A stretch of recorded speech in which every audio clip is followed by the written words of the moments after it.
I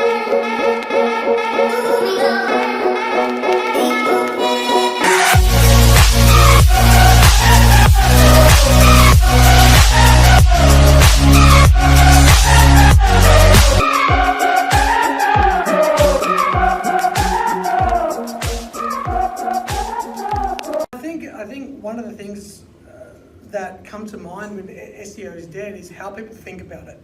So sometimes when I see the comments on LinkedIn, I see it all the time. So I think when I'm talking face to face with people about is SEO dead, I think what they're referring to is the white text on the white background. They're looking at me, and in their mind, they're going, the white text on the white background, the keyword stuffing, the meta tag, over-optimization, the cannibalization and all that. And then I'm looking at them thinking about, strategic link building, building relationships with influencers, building great content based on what people are searching for. They're looking at me thinking, I can't believe how he can say it's alive. And I'm looking back at him thinking about all those things, saying, I can't believe he doesn't see that it's alive. So I think sometimes we talk over each other rather than exactly describing what we're talking about. So no, SEO is not dead, but it is if you're referring to old, outdated, black hat, usually, strategies. Where do you see it going from here? If it's not dead now, where is it going? Well, I think there are two other people. I think where it's going, I think the search is timeless. That's the keyword in SEO, excuse the pun. I think the engine will evolve and the optimization process will adapt. I mean, we can talk about voice. That's one process of it all. But in terms of while Google holds the majority of the market share in how we search and how we communicate, primarily what's going to change is ultimately if you're building content based upon what people want and you're building relationships with the right sort of people to get the right recognition. And that will never die. That's the business. That's how it's done. How do you get people to know who you are? And I actually bought an Amazon Echo. And I actually created a skill called how to increase your website visibility. Now, I'm still like learning the platform, right? Had to work out XML feeds and things like that. I got 317 views. I do weekly tips, and I get 317 views in the last month of people listening based on what it told me. I think the last week I got nobody, but for the last 5 weeks I've been doing it, and it's just great to figure out what content people are want to listen to and what content they don't, and how that's actually going to plug into the website. But I think everyone here should buy an Amazon Echo and start a skill. It's in the next 7 years. It's right now. It's, as I mentioned before, it's like the Balmain real estate in the '60s, right? No one wanted it. You couldn't even get my immigrant dad to go there, right? And now you look at it and it's like you can't buy a square foot unless you're a billionaire, right? So that's right now where the attention is, where it will be, is in voice, 100%. You'll be brushing your teeth, you'll be cooking dinner for your wife or your husband or whatever, and you'll be like, what's going to be like tomorrow, Amazon? And it's just going to spit back and tell you, and tomorrow's going to be 15 degrees, blah blah blah. It's going to actually create a whole revolution in search. I think one of my favorite social media, if you've got a blog, is like a click to tweet plugin. That's just crazy. Figuring out ways to make your audience share your information without making them think about it too much. Like where's the share button? What I like about click to tweet is you can actually set the perimeter. All they have to do is click a button, and then it could be like a blog quote, or it could be like a stat, and your social shares will definitely increase. And so now I'm doing more integration with my own site. I think the takeaway there is reasonable. Sorry, I forgot to put my phone on silent. Would be to make sure that you find out plugins and tools that will help you get your information out faster. And click the tweet is amazing. Plugins and tools. Do any of you have a view on particularly good or bad CMSs for SEO purposes? Bad ones? Well, most sites we see today, I'm probably Regan will have a bit to say. Like when I started SEO in like 07, 08, we saw some horrible ones. Like you couldn't even update a page, and it called itself a CMS. But most sites now have branched off into WordPress for brochure and blogging and that sort of thing. You see WordPress everywhere. And for e-commerce, my leading platform has always been Magento. A bit clunky around the page speed side of things, but with a client that can afford substantial page speed investment, that can be overridden. That's pretty much what you see. I see a bit of Catalyst. Business Catalyst? No one here from Business Catalyst? Is that, you are? Okay, I won't say anything then. But the old stuff was just very hard to like work with. It was just, and like, is it Shopify that puts like collections in URLs? And like, what are you doing? So yeah, I think most of the time you see WordPress and Magento. Okay. Well, you kind of saw it coming. Like, I mean, if a site wasn't mobile optimized like 2 years ago, you were behind the times, right?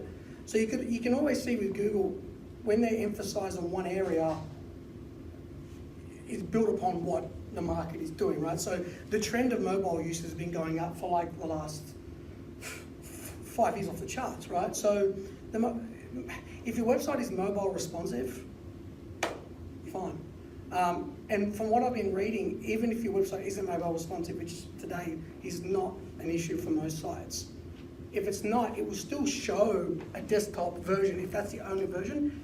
And it's not that you will be penalized, you just won't be favored. So you won't appear as high as you probably could be. But you got to remember, Google's got to take into all the other factors, right? So, of course now it's going to go away from desktop because desktop use is generally a lot lower now than mobile, I think, from the last data I looked. So of course it's going to favour sites that, but they've been doing that for a while. It's just that how the search engine now works, it's going to show you the mobile version, not desktop. But in terms of importance, it's been around. Like what SEO he hasn't thought about mobile in the last 12 months? Hopefully longer than that. So with new website development, James, where do you think the SEO should get involved? As early as possible. From the start. From the start, yeah, exactly. From when you're developing the wireframes to ensure that it depends on the situation of the business. Do they have a pre-existing website? Like I said earlier, you want to do a pre-launch audit, and then you want to do a post-launch audit when they do launch the site. But yeah, you've got to get involved as early as possible. I think day one, you've got to be there. A lot of people make the mistake where they've already built their website and then they'll call up an SEO agency and say, hey, we're launching our website tomorrow, can you have a look? And you say, oh, well, all this needs to be changed. And no, we can't delay it. We've promised the board members that we're launching our site tomorrow. Well, if you launch this, and that, you're going to potentially lose a large percentage of your traffic. So yeah, you've got to ensure that you get involved as early as possible with the web devs, 100%. And I'm just going through now 200K site migration from Xcart to Magento. If you don't know what Xcart is, good. Don't learn Xcart. And like, this is the difficult jobs of SEOs, right? Because my current client has problems with the URL structure. All the categories are in parent level categories, means they're on the top level category. But because it's been like that for I think for about 8 years, they've got all these page authority, they've got page metrics assigned to them. So my goal always in any site transition is to minimize redirects in general. Because every site transition I've done in 11 years, maybe it's me not being a good SEO, but traffic's always decreased every single time. Most of that time is because URLs have changed and then the reset metrics get reset again. Google would eventually correct itself, but I've told another takeaway point, because I want people to take away something from what I spill. But hopefully that would be like, what I'm trying to do is minimize redirects in the short term. Already we're changing a lot from going from Xcart to Magento. So my biggest goal here is to keep the products the same, the categories the same, and only use 301 redirects when you can. And then later on, as the site kind of goes through that shift, I'm not going to rush to tell Google that it's changed, because I kind of want it to be slow. Then what I'll do is once the site kind of matures and adapts and grows into Magento, then I'll fix the URL structure, but not do it all at one time. Why? Because I don't want the page authorities to be reset on the URLs. So the more, if you do a 301 redirect. Doesn't it pass it along though? Sorry? Doesn't it pass the previous one? Majority, but not all of it. So what I found is every time we did a map, like if you got a site with like 100 pages, Yeah. whatever, right? I'm talking like on a site that's got 200K, Yeah. and the vast majority of traffic comes to category pages and product pages. Product, it won't matter as much as categories and brands, Yeah. because that generates a lot. And what I found in the past, we just did a site, we did a WordPress to WordPress and just changing URLs, and we lost a few thousand just because of the URL. So we did a perfectly mapped 301 redirect. So your advice is to slow it down, don't re-index straight away. no, definitely re-index. What I'm saying is try to minimize the redirects in general. That did not make sense. So basically, if you can avoid, especially when you've got 200K pages, if you can avoid changing URLs unnecessarily. 301 redirects, like I said, of course it does, but from my experience, from what I've found in, So is you that dip, and how long till it comes back? that ranges based upon a site's authority. That can come back in 6 months, come back in 3 months. Actually, how long did the client think? It probably took about 6 months, and that's WordPress to WordPress, just with the URL For changes. the large client? What's large? Very big. Not as big as a 200K. Okay. It's So probably someone with maybe, a higher authority might come back quicker. it might be. But our client, for this mole spares client, we pretty much dominate the industry, and I'm not ready to risk it. Yeah. So, and he needs updates in URLs, like every category is a parent level, but I'm not gonna change it if I don't have to with such a large transition based on previous. So I found that minimizing redirects preserves traffic far better than 301s. And if the page is ranking, leave it. Yeah. 100%. Yep. 100%. But First thing you check, it can be the ugliest URL in the world if it's ranking top 3, changing it for the best practices. But what if Shoot it's- yourself in the foot. Yep. What if it's versus customer journey then? And you actually, then you've got to weigh up SEO versus the improvement of the customer journey. If you can improve sales through customer journey, then SEO can sort of sit back a little bit. if you Yeah. generally have a better URL, it may help and improve CTR. But I think my point, the gentleman's point, is that if it's ranking well, like in this particular time, like I noticed Yeah, my if you've got client. no choice, obviously you're not going to change the URL. In the scenario that you're changing the URL because you're going through a process of migration, But you're I will adding change- another level of navigation, and you have to do it Yeah, fine. to lessen the impact. Yeah, 100%. And the thing is, I want to improve my clients because then I want to install. We're talking about schema and stuff like that. So we want to obviously have breakdown of breadcrumbs and actually show deep level URL structure, which is a positive ranking factor, but not in this crawl. I'm not going with it. Yeah. And based on other transitions, we can keep talking about other stuff. So. The SEOs, what should people look for before they engage in SEO? I just did a video on this. Make sure, what questions I should be asking. I won't mention it, which SEO sends me a lot of stuff. And basically, I just did a video on it, like what you should be asking your SEOs if you are going to pick one out is make sure they're not doing black hat link network spam. I mean, when someone, and it was a very awkward video for me to create on YouTube. I don't want to do it. I don't want to name fights. I don't want to get into debates and arguments, right? It's like high school over again. But clients need to be asking, are you guys putting links on 12 sites and not even do, there's black hat SEO that is intelligent and you can applaud it and say, if only you did that for a legit company, you'd probably be Mark Zuckerberg. Yeah. But because you're doing it illegitimately, but then there's just stupid black hat SEO, and that's they don't even change the IPs. It's the same hosting and same content. It's cast storage Sydney, same content on 12 domains, all on the same IP blocks. I mean, Link farming works, surely. yeah, it does. And then you'd disappear. So So things like that. So I actually did a whole video on making sure that you ask the tough questions and make sure they're not doing this sort of tactics. But for SEOs, I think it's relatively easy to do that, but how would the business person be able to figure out? I think there's education. Yeah. I think it's people like SEOs in the room, like creating awareness. Yeah. I mean, like when I was an affiliate, like I love doing that stuff, but you can't do it on legit businesses, right? Because this is legitimate. Like an affiliate by definition is just pretending to be something. So I think it's when you work with legitimate clients, and the thing is, what I mentioned in my video is, number one, you're going to destroy your own agency with a lawsuit. Number two, you're destroying a client's business with real employees, with real families, and real like livelihoods. And three, you're ruining my industry. So I try to sympathise, but at the same time, clients don't always have the right expectations. And then you've got big agencies that got to meet bottom lines. Their staff want to get results. They might sometimes even have some legitimate intentions, but because the expectations weren't set properly.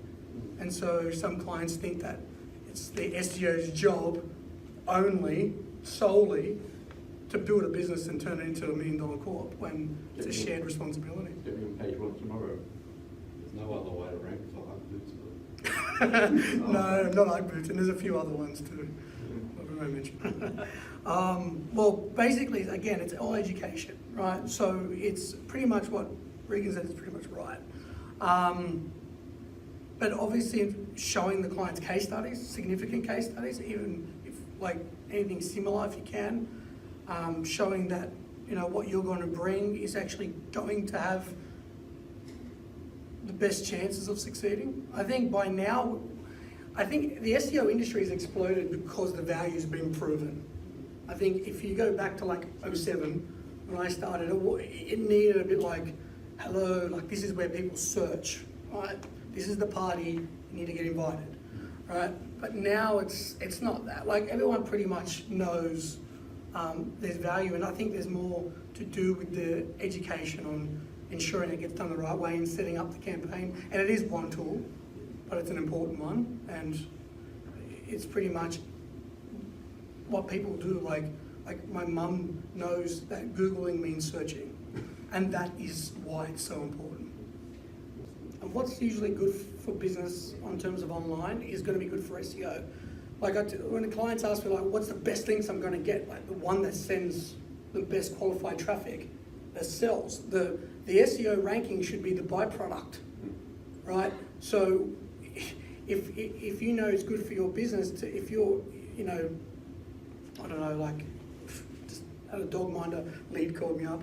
So obviously it's important to be surrounded in communities where that's spoken about. Like that's not just good for SEO, that's good for business, right? So you're recognized in those communities. I mean, that's probably not a good example just because the last lead that came in was a dog minder, but the point is that think I tell clients when I educate them on this, especially like people that call up, is that think of SEO as what makes sense for your business, and then it will naturally, like mobile responsiveness, like hello, like that was coming how long ago? So things like that. And one of my close mates, he's a front-end developer at Qantas, and he's like, the worst thing is his accessibility. Because he said for Qantas, it's a huge fine. Now, Qantas is a huge fine, it's significant. Sorry, you asked the question. And also, I think back on the SEO metrics, I think it's things like behaviors is very, very important. I think assessing, pages per session, time on site. I mean, most SEOs know that Google looks at that stuff, but I think for our own research and like seeing what the users do, I think that plays a big part in it. So, Google's a business. Ultimately, if they send people to a website and they're not, and they've got analytics installed and they're not using it and engaging with it, well, it's only a matter of time. How important that's going to become. Does it? I know they did the mobile-friendly update, but does it carry across to desktop? In what way? As in, is it going to be a ranking factor, or is it going to be a signal? Well, I think the desktop results. Yeah, well, if your website is not mobile optimized, I think, as I was mentioning at the start, I think I think there's a lot of SEO paranoia. And I think it's more that if your website isn't SEO friendly, mobile friendly by now, it's not that you're gonna get banned or a penalty or doing black hat, but it's like, you're gonna have a negative signal against your name. So, the mobile first, one of the blog posts I was reading, it was a good point, like, they still gotta show the desktop if you don't have any, and they've gotta assess all the other factors. So if you've got an amazing link profile, they still got to factor that in when you say, like, it makes sense. But also, I actually mentioned Andrew from Omega Digital in my 1 to 2 minute. So, because I'm still learning a lot about it, but I'm mentioning that. So if they're going to listen to it, because I don't know exactly 100% how they're going to structure it, and like answer your question, that's exactly why I'm experimenting. Yeah. Because it's So all. I asked him, I know, like, it's quite curious. Well, mate, it is, and that's why, like, I'm doing it. Like I don't want to be able to, like, I know theoretically, but I want to see exactly what it means. And you're right. Like, I was worried about the exact same thing, 100%. That's why I'm like, I'll mention Andrew at Omega Digital and see if it has very hard to track. Because I'm thinking, like, is there going to be a stage where, like, AdSense goes to, like, radio top ads? Do you know what I mean? Like, where, you know, you, like, before, like, it gives you the answer, like, says, like, a 10-second snippet of, like, something, you know, or whatever. Yeah, Yeah, and I think it's, revenue stream. and I think they've got like a review system. So I get actually, like, if people think I suck, they'll just say I suck. So it's going to be I think it's going to be similar to like the YouTube algorithm, where it's going to, obviously YouTube algorithm is built around content creators, whereas Google goes out to the web and crawls information and brings it back to its archive, right? So I think I was exactly wondering the exact same thing. So I'm like, if your content sucks, then I'm going to get bad reviews, and that's probably going to lower me. That's why every week I'm like, what am I talking about? Like, what's something that's like people are going to, like, very similar with growing your natural YouTube, like, organically. What I was going to say was, you know, get the likes, get the comments, get the shares, start it naturally, and then the algorithm will favor me, right? Even without the paid.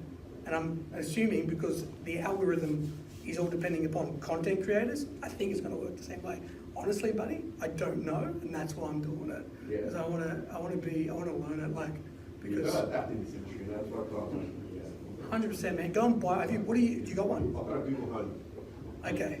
See, the reason why I didn't want to use Google, I want to use the algorithm that depended upon content creators. Yeah, if you use Google Home, Google Search, they're probably right. It'd be more assimilated. Yeah. But And that's for Alexa. I'm thinking like Sydney Morning Herald, like they're ranking first, you know, for a certain term, and like you're obviously like Amazon Alexa is spitting out like whatever the question was. Like, how does that benefit Sydney Morning Herald? But then like you kind of like triggered to me that yeah, you know, their brand is mentioned before they actually answer. and I mentioned my brand in the actual clip. Yeah. What I'm measuring, I'm trying to work out, is people responding to longer content?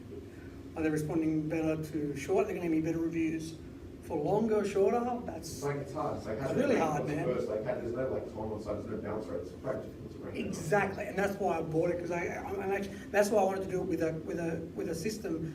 That's why I didn't buy Google. Like, I'll probably do it on Google Home, and I'm going to see what Apple does.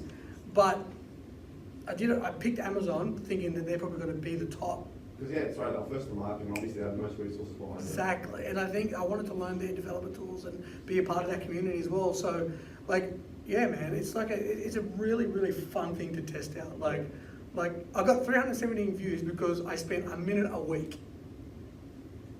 Are you spend two? Sorry? Imagine you spend two. No response. Thanks a lot, guys. Andrew, Regan, James. Thank you. Absolutely fantastic. Thank you.